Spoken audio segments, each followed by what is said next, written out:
Beim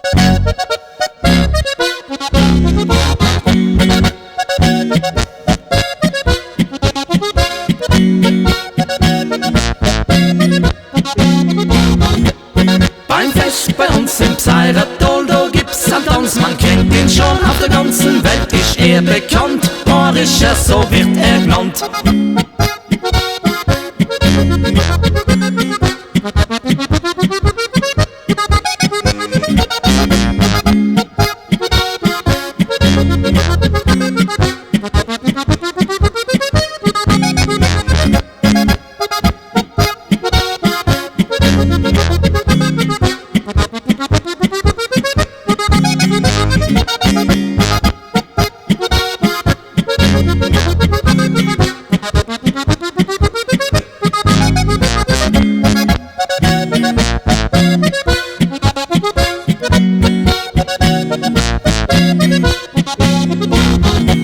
Sogar die Gäste aus nah und fern, die tanzen bayerisch auch so gern. Dreimal snont und wieder zusammen, so wird der bayerisch tanzt.